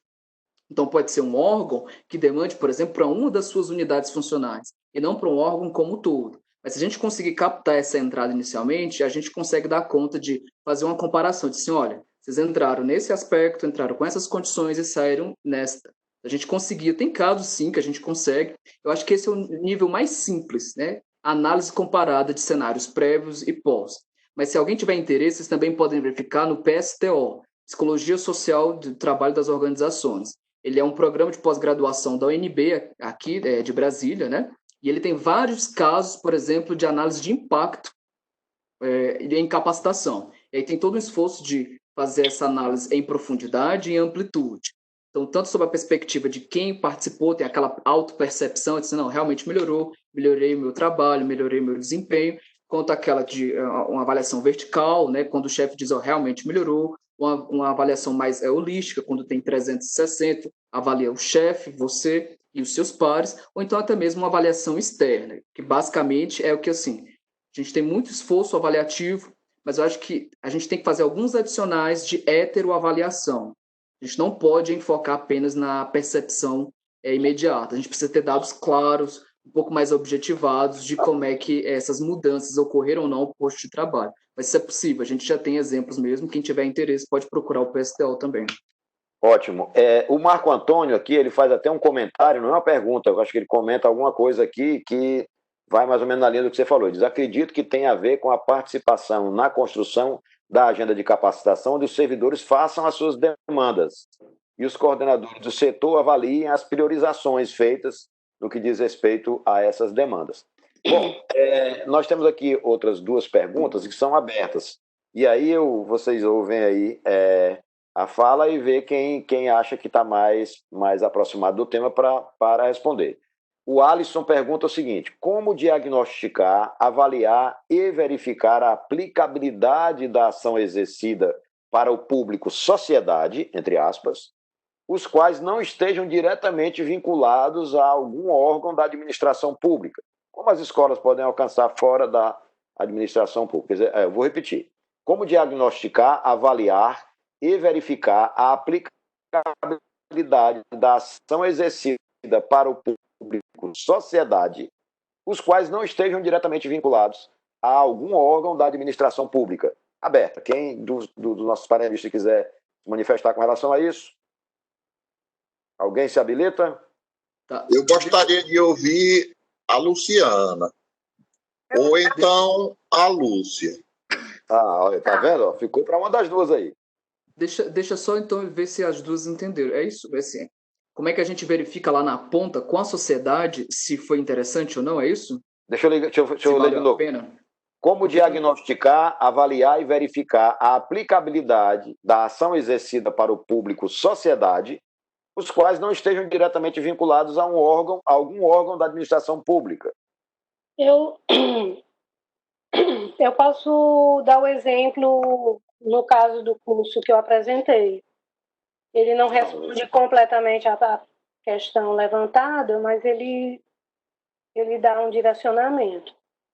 Esse curso, por exemplo, ele é muito útil para aquelas pessoas que trabalham dentro do segmento, do setor público, e que querem desenvolver ações na sociedade, captando recursos do governo federal. O governo federal ele tem uma parte dos recursos que ele, entre aspas, distribui para estados, municípios e organizações da sociedade civil através das chamadas transferências voluntárias da União. Então, são projetos que coincidem com áreas programáticas do governo federal e como o governo não consegue chegar em todo lugar, ele faz essas organizações, o Estado, o município, a prefeitura, enfim, se aponta, né, manda seus projetos, esses projetos são analisados em Brasília, dependendo do ministério, né, de onde virá o recurso. Então, esse curso ele existe para o primeiro passo, que é como elaborar um projeto para que ele possa ser submetido a essa apreciação. Bom, esse curso é útil para quem quer captar, porque ele qualifica para que você comece todo esse percurso. E para a sociedade que não vai captar, ele pode ser útil para que ela compreenda como é que um recurso público ele sai, né, de um ministério em Brasília e vem fomentar uma política pública no município do interior do Ceará. Seja na área de meio ambiente, seja, enfim, cada ministério tem aí as suas áreas, né, de atuação por onde esses recursos... E existe um sistema informatizado por onde esses projetos, recursos, eles vão transitar e vão ser acompanhados. Então, eu acho que a grande importância para a sociedade civil é ela compreender como é que o recurso vem, como é que ele é aplicado, para que a sociedade possa exercer o seu papel de acompanhar o efetivo uso do recurso público para aquilo que ele foi destinado. Então, além de termos aqui o Tribunal de Contas, com o seu papel, né, de acompanhar o uso dos recursos públicos, no caso, aqueles do Estado do Ceará, a sociedade também ela tem esse papel de estar olhando como esses recursos estão sendo geridos. Então, nesse sentido, usando como exemplo o curso referido na minha apresentação, a sociedade ela pode se beneficiar compreendendo como o trâmite acontece e de que forma ela pode ajudar, digamos assim, no acompanhamento, olhar, né? Esse olhar de cuidado com o uso do recurso público, que cada dia ele está mais escasso e a gente precisa aplicá-lo muito bem. Ótimo. Muito obrigado. Vamos aqui mais uma pergunta aberta, que ele fala assim, você falou sobre o projeto, né, da elaboração do projeto, acho que tem a ver, Lúcia, com o que você acabou de falar. O Sérgio Gomes pergunta, o processo de avaliação teria que estar definido na elaboração do projeto da política pública? Já teria que estar lá, indicando o processo de criação, de valor público? O Brian está aí agitado, o Brian está agitado, ele quer falar alguma coisa disso aí. Não, eu não quero responder. Eu quero dizer que mais cedo, né, com a representante do Banco Mundial, a Mrs. Mayer, né, foi discutido esse assunto. Travou aí a transmissão que do todo professor qualquer Alexandre. Projeto, ele deve ser... pois não. Deve ter um prognóstico, digamos assim, e, ao final, tá certo, a avaliação da realização, quer dizer, um confronto entre o que foi prognosticado e o que, no final das contas, resultou. Esse foi a discussão que nós tivemos na parte da manhã. Mas eu gostaria também de ouvir as garotas aí que têm dado respostas tão ilustres. Tá. Clarice? Estou ouvindo. Pois não, Luciano. Eu vou fazer só um complemento na primeira pergunta, né? Sim. Em relação ao diagnóstico, né, dessas ações para chegar lá na sociedade. Como eu falei, o público do mapa, né, é também esse participante externo, né? A gente tem que chegar lá na sociedade. Então, hoje, nós temos no âmbito do mapa, a partir de cada projeto do mapa estratégico, nós temos um programa de projetos estratégicos de governo, né? Hoje, atualmente, nós temos 17, todos voltados para a área finalística. E essa secretaria finalística do mapa, ela tem esse pensamento de chegar lá na ponta. E a Enagro entra como mediadora no quesito da educação, né? Por exemplo, um produtor rural, né, tem um projeto estratégico da ministra que é em relação à agricultura familiar. Os produtores rurais, era interessante que eles não fossem penalizados pelas nossas próprias normas, e sim fossem educados a não serem penalizados, né? Então, esse é um exemplo que a gente tem como desafio, chegar lá na ponta. Por exemplo, a gente teve também agora, no ano passado, a participação em emergência agropecuária. A Enagro foi participar de um seminário. E ali a gente tem servidores estaduais e tem também toda a sociedade, né, envolvida no quesito de saber como aqueles animais devem se prevenir em relação à peste suína clássica, também africana, que é ausente. Enfim, então, sempre a sociedade está envolvida indiretamente ou até mesmo diretamente, como nós temos cursos também em relação a esse público externo que está envolvido no setor agropecuário, não na administração, mas no setor agropecuário como um todo. Então, temos esses dois exemplos para trazer. E, atualmente, nós temos o CISB, né? Eu acho que muitos já conhecem, o nosso desafio é a adesão ao CISB, mapa, a gente tem 39 órgãos, né, estaduais, municipais, agora parece que já está em torno de 150, 160, semana passada a gente teve uma reunião. Então, a gente está agora com um curso em fomento para capitanear esses, atualmente são servidores estaduais e municipais, a ingressarem no curso para ter adesão ao CISB. Perfeito. Ótimo, muito obrigado. Brian, você quer completar aí a fala, né? Sim, porque justamente eu pedi para explicarem, se a pessoa, inclusive, tivesse outra, porque eu tive um duplo entendimento. O primeiro dele é assim, o que seria essa ação exercida? É a capacitação? Eu acredito que, pela leitura aqui, eu estou com o texto aqui na frente, fica mais fácil de visualizar, né? Como diagnosticar, avaliar e verificar a aplicabilidade da ação exercida para o público. Eu acho que deve ser a ação de capacitação, né? Perfeito. Perfeito. Então, a gente tem, primeiro, então, na linha do que foi falado anteriormente, né? Assim, as escolas de governo têm se aberto, assim, de uma forma muito interessante para a sociedade. Prerrogativamente, as escolas de governo são para servidores públicos, são para agentes públicos. Essa é uma prerrogativa constitucional, né? Lá no artigo 4, parágrafo único, acho que do artigo 4, né? Quando fala de que a União, os estados proverão, né, escolas de governo para promoção e qualificação de seus servidores.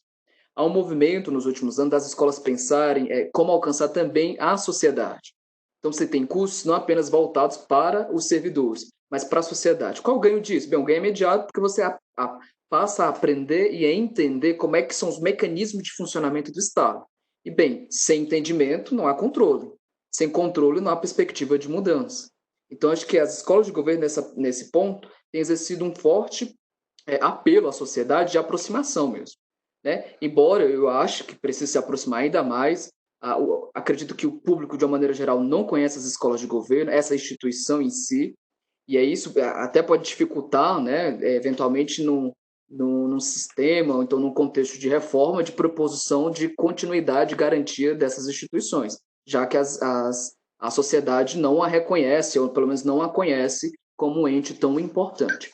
O segundo ponto é que, assim, isso é mais perceptível, como é que a gente envolve o público naqueles órgãos e entidades que oferecem serviço público.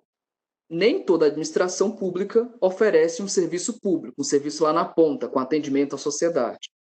Quando há essa possibilidade, essa perspectiva é muito mais presente. Porque, por exemplo, eu estou numa agência do INSS, e aí foi constatado um alto nível de insatisfação, por exemplo, com atendimento. Por exemplo, estava dizendo que o atendimento não era cordial, era amoroso, não conseguia dar conta das necessidades, ninguém entendia, não era humanitário. E aí isso acabava de uma maneira muito empírica, né? O povo reclamando, o gerente ouviu, demandou a unidade de gestão de pessoas e trouxe, então, a capacitação para isso. Como é que a sociedade pode fazer frente a verificar essa análise, essa avaliação e verificar se isso foi aplicável ou não, se isso foi interessante ou não? Traz ela de volta para o cenário, então, da decisão.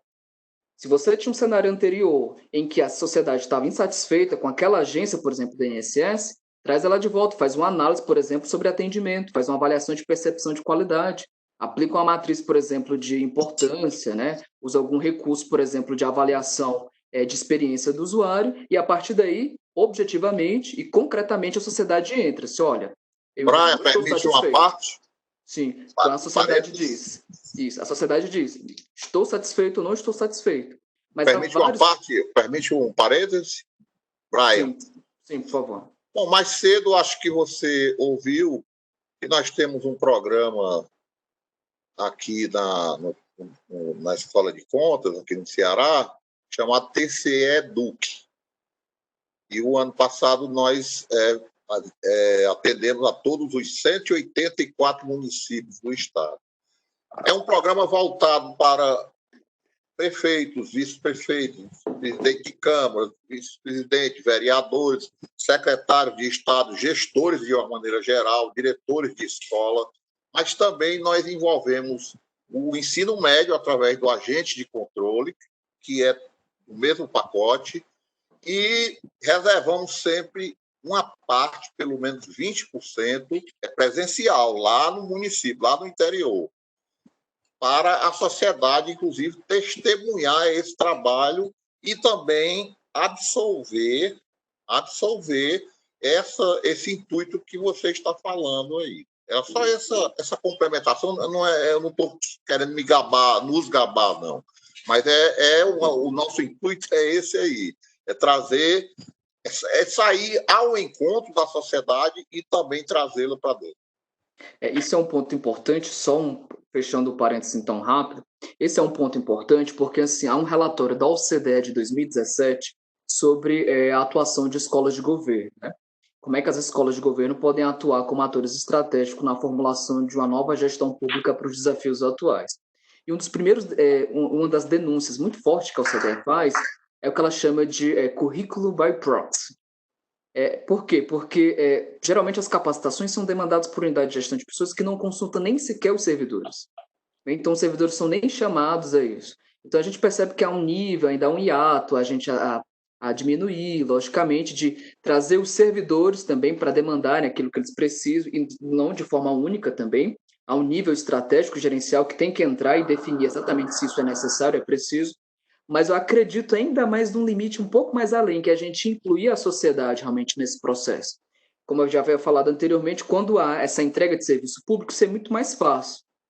Mas quando não há, isso vai exigir, notoriamente, assim, qual é a aplicação do meu trabalho enquanto burocrata, enquanto formulador de política, lá na consecução e entrega desse serviço. Qual é, então, o impacto que essa capacitação que eu tenho repercute lá no final? São meios e criatividades que a gente vai ter que desenvolver. Mas esse é o futuro.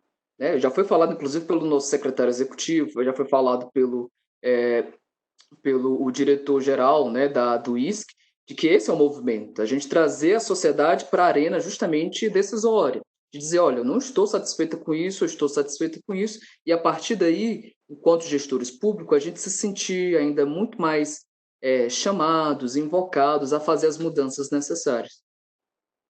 Ótimo. O nosso tempo já está mais ou menos estourado, mas eu vou ainda encaminhar uma pergunta das que surgiram aqui, e as demais a gente vai encaminhar, né? A gente tem aqui o acesso das pessoas que estão assistindo, tem e-mail, a gente pode encaminhar e depois devolver a resposta para a pessoa, fica muito mais fácil porque já tem o e-mail. Vou ler aqui uma última pergunta, que também está direcionada para o Brian, mas eu acho que fica à vontade para que cada um que queira se manifestar. Pergunta o Demóstenes, né? Qual a importância de colocar a capacitação como requisito obrigatório para a promoção horizontal ou vertical do colaborador? O colaborador precisar fazer uma capacitação para ascender funcionalmente, quer seja numa promoção horizontal ou vertical. O que vocês acham disso aí? Bom, aí eu quero cortar o Brian também, quero ouvir o Brian, mas também quero dizer, nós temos um programa de parceria com as universidades e outras instituições. Então, no momento, por exemplo, nós temos uma parceria com a USP. Então, nós já fizemos várias pós-graduações, tá certo? Com outras instituições, a UFC, inclusive, a Universidade Federal do Ceará, e com não é com esse intuito, não é com esse objetivo, mas vai propiciar ao servidor público que ele progrida, que ele progrida, ele tem vai ter diploma, vai ter tudo isso, e tem os cursos voltados para o nível superior, independentemente dessas parcerias. Mas eu gostaria de ouvir a Lúcia e a Luciana também, o Brian também, né? O Brian, eu prefiro ouvir as mulheres.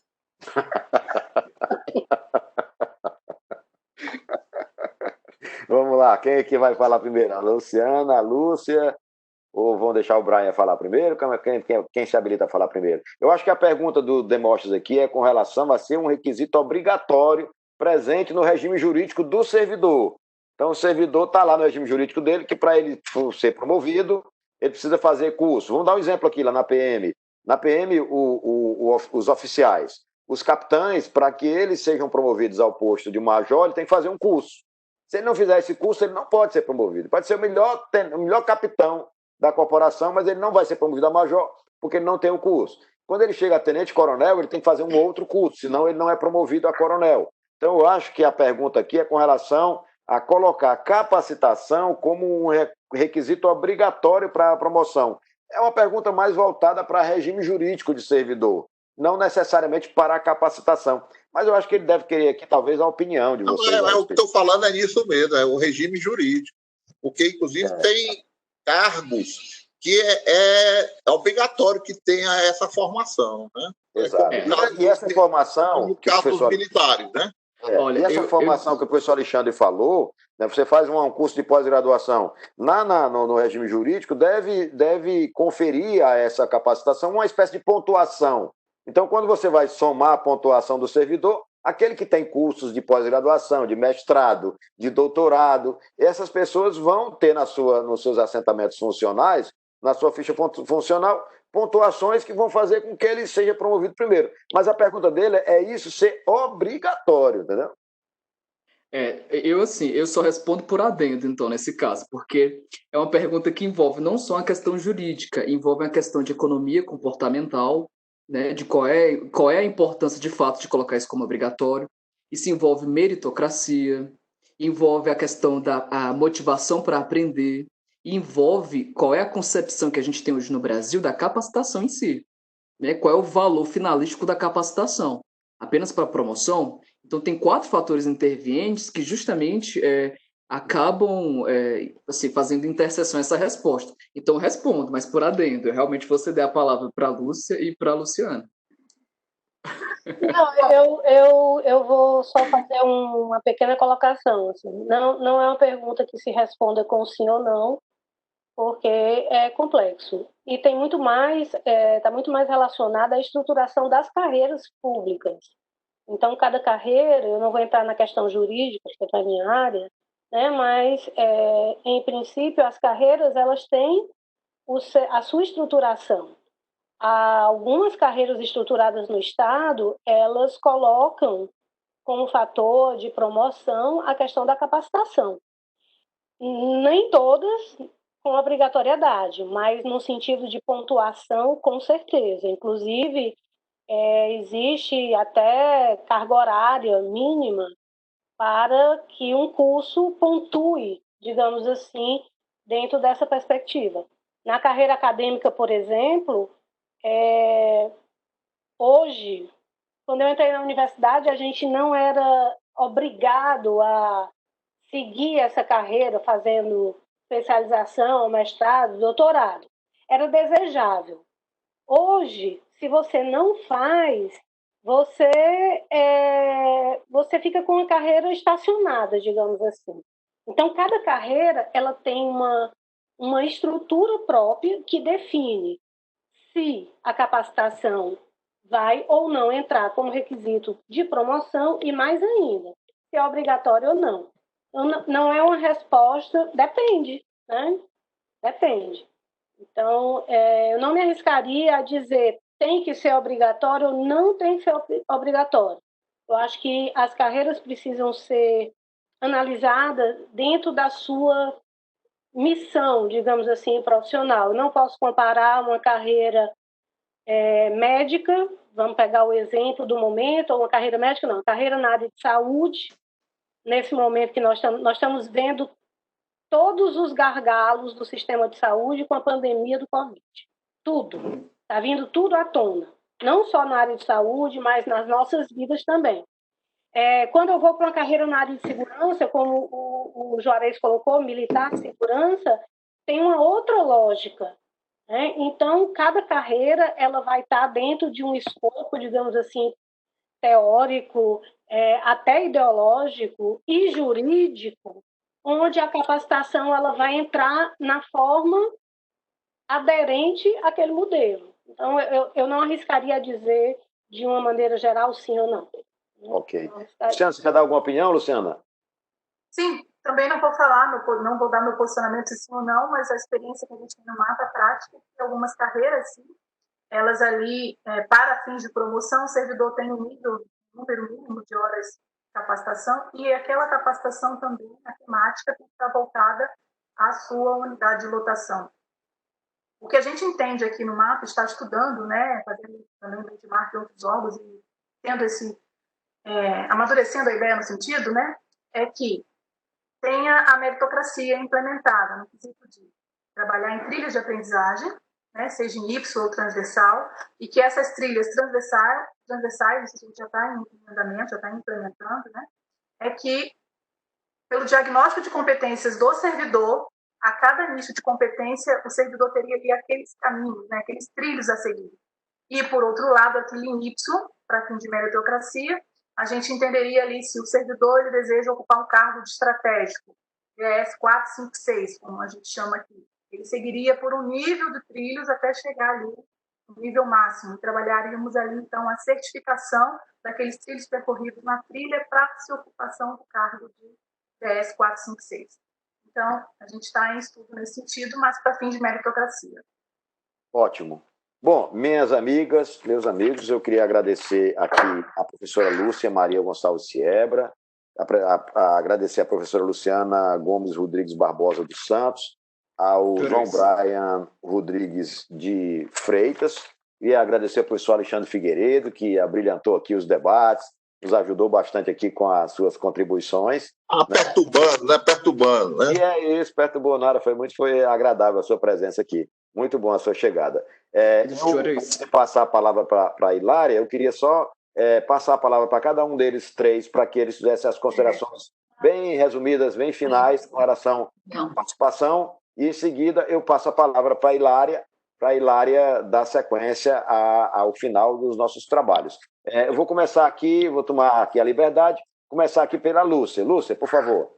Eu queria finalizar só agradecendo a todos os que ficaram, os participantes, estou vendo aqui na tela, temos ainda quase 150 pessoas participando, agradecer a todos o carinho, né, e a paciência, e agradecer o convite mais uma vez. Muito obrigado. Luciana, por favor. Eu gostaria de agradecer, em especial, a equipe NAGRA que estão assistindo, né, pelos esforços evidenciados até o momento, pelo trabalho brilhante que eles estão fazendo. Agradecer ao meu diretor de Governança e Gestão, também o secretário executivo adjunto, doutor Eli, doutor Marcos Montes, secretário executivo, e a ministra do Estado, Tereza Cristina. Estou à disposição para contribuir com lições aprendidas. Muito obrigado. Brian, por favor. Perfeito. Também quero agradecer e, tangenciando lá a resposta, se a gente pensar, para além da questão da obrigatoriedade, pensar que a capacitação, o desenvolvimento é algo muito mais orgânico, complexo, que não ocorre apenas num curso em que eu sento e assisto uma aula, que ela envolve muito mais, que ela envolve a construção de capacidades, eu diria que a gente tem que pensar, então, qual é a finalidade disso. Lógico, tem uma razão de ser, porque afinal, supõe que você fez, você está um pouco mais apto, mas capacitação, certificado, não significa capacidade. É importante, mais uma vez, a gente voltar para aquela necessidade de evolução, de construção de capacitações para o desenvolvimento de capacidades. Aí sim a gente vai ter muito mais segurança de fazer acreditação de capacidades e não apenas certificação de cursos. Tá? Então, ótimo. Mas eu acredito que esse é um movimento natural, nós vamos conseguir, eu sou muito otimista, acredito muito no trabalho das escolas de governo, tenho uma experiência muito bacana com o serviço público, acredito no serviço público e a gente vai conseguir, a gente está caminhando e vamos chegar lá. Muito obrigado. Que ótimo. Eu queria só registrar aqui um agradecimento à minha querida Sandra Santos, que tem nos ajudado aqui nos bastidores, né? Muita coisa do que aconteceu aqui foi ela que foi balizando, ao Paulo Alcântara aí, que é o nosso especialista aí nas virtualidades aí, fazendo tudo acontecer. E eu não vou passar a palavra agora diretamente para o professor Alexandre Figueiredo, porque a Hilária deverá fazer isso. Então, já agradecendo também a sua presença, eu vou passar aqui a palavra para a Hilária Barreto, minha querida amiga, né, extremamente competente, que vai finalizar aqui os trabalhos, da melhor maneira. Muito obrigado, quero agradecer a todos vocês, obrigado ao IPC pela oportunidade de estar aqui junto com vocês, aprendendo. Aprendi muito, a tarde de hoje foi muito esclarecedora, muita coisa abriu aqui a mente para que a gente adote caminhos mais acertados para melhorar a qualidade do serviço público no estado do Ceará, no país como um todo. Muito obrigado a todos vocês. Hilária, está com você agora, minha querida. Obrigada, Juarez, pelas palavras. Só a tela, tá? Alô, abri a tua imagem, tá? A tua imagem não está aberta. Pois é, não está permitindo. A tecnologia nos traz. Acabou de haver uma queda totalmente aqui eu estou no meu celular agora, tá? Porque houve uma queda e todos os notebooks se fecharam. Então, sua voz está nítida e cristalina. Pode fazer só no áudio mesmo. Então fica aí aqui acabou Foi de energia, total. Energia. Hilária, mas você está sendo muito bem ouvida. Se você quiser continuar só no áudio, dá para fazer. Tá. As palavras, o encerramento oficial do evento será feito pelo diretor-presidente, conselheiro Alexandre Figueiredo, e minhas palavras são muito resumidas, porque elas expressam apenas gratidão, né? Agradecimentos a todos que contribuíram, que acreditaram nesse desafio. Não foi fácil, mas foi possível. Quem está no percurso aí sabe os caminhos que andamos, tá? Mas o importante, eu acho que é acreditar essa riqueza que nós tivemos hoje. Isso é que eu considero que realmente é uma atitude democrática, republicana das instituições, oportunizar um debate nesse nível, insights de alto nível aqui, com as contribuições que tivemos pela manhã, assuntos diversos, fortalece as pessoas, fortalece as instituições, abre caminhos, amplia nossos horizontes, e essas palavras realmente retratam o meu sentimento, né, de toda a nossa equipe, o Brian, que esteve aqui estamos na 3ª edição, né, companheiros aí de batalha. Doutor Alexandre, essa é a 3ª edição que o IPC participa ativamente, junto com a rede de escolas, e para nossa felicidade, né, tivemos essa oportunidade, continuando com o apoio da rede de escolas, em realizar. E a gente vê e extrai algumas relevâncias por pequenas ações. Quantos e-mails e quantos WhatsApps eu não recebi me perguntando se o evento seria pago, né? Então, isso também mostra, né, a relevância do evento, como foi construído. E, realmente, o esforço não é da Hilária, o esforço não é do Brian, o esforço é um conjunto de atores, e eu retribuo a todos vocês que estão aí, a nossa plateia de 457 inscritos, 25 estados inscritos participando do evento. Então, assim, o que a gente tem que considerar realmente que foi uma realização, né, exitosa nesse aspecto de agregar conhecimentos, de abrir os horizontes e nos deixarmos mais fortalecidos, enquanto pessoas e enquanto instituições. Gratidão a todos vocês. Muito obrigada. Passo a palavra à minha referência aí, o meu diretor, né, que é minha grande referência aí de exemplo, né? Eu Tem jeito, hein? Não esquecer o Tribunal de Contas do Estado, né, que apoiou também, abraçou. Não tem jeito, né? Então, falar depois da Hilária não é fácil por isso, porque ela é a nossa baluarte, né, do IPC, a nossa chefe, tá certo?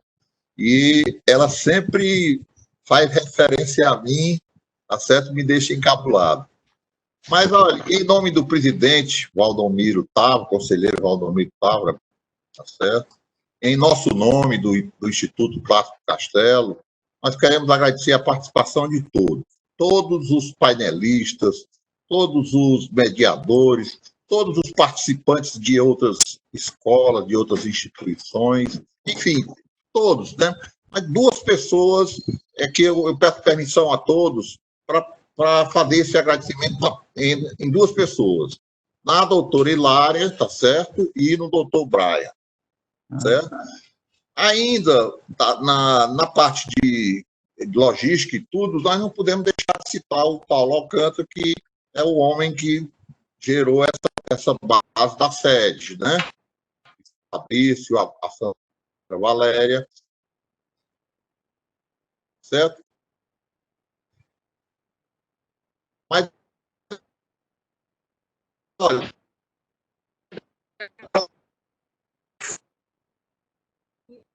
errar mesmo, que é uma máxima para nós, e deixar por último um convite a vocês. Visitem o Tribunal de Contas do Estado do Ceará e o Instituto Passo Castelo. Nós estamos de portas abertas para vocês e o nosso coração. Ok? Muito obrigado a todos. Time, passa a palavra a você aí, para você fazer a chamada, né? Chamada pública, por favor. Ótimo, nós estamos encerrou mesmo. Eu vou só apresentar, só mostrar onde vocês vão encontrar algumas informações, tá? Paulo, me libera o compartilhamento, por favor. Pois não, Brian. Obrigado.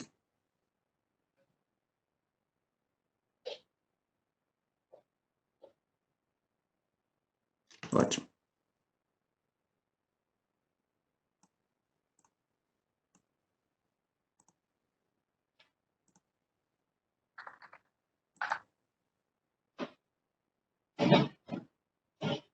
Compartilhou?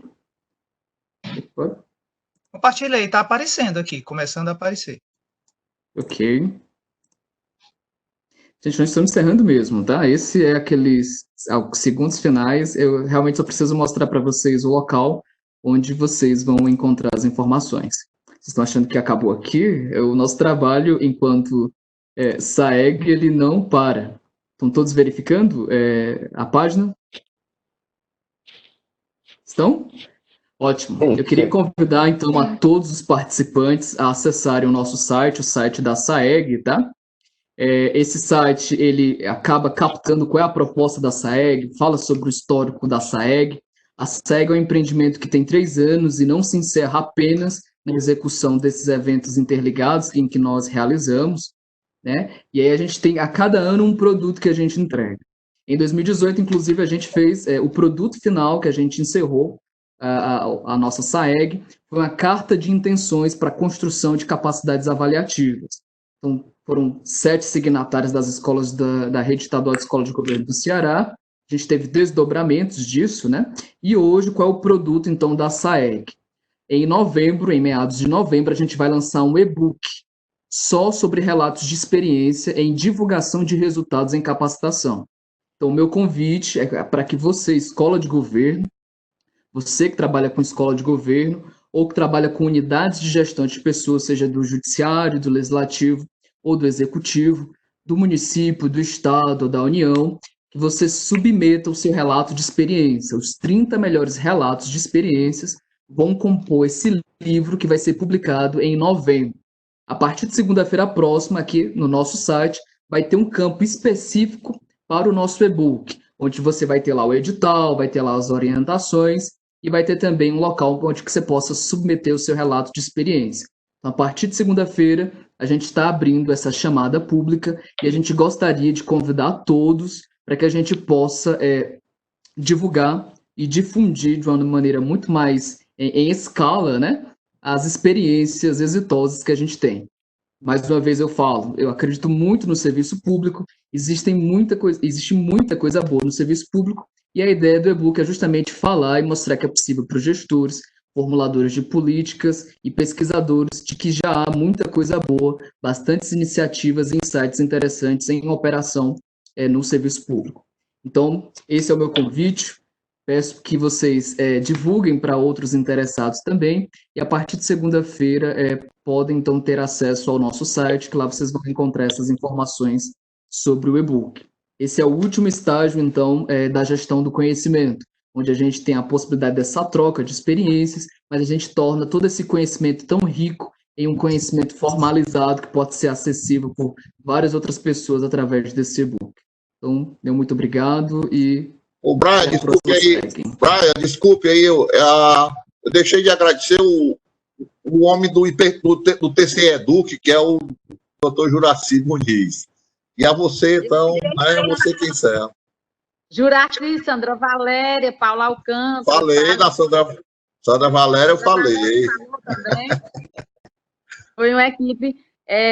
Gente, pois ficam os agradecimentos aí já colocados. Em breve o doutor Alexandre também estará encaminhando o ofício aí de agradecimento a todos os palestrantes, tá bem?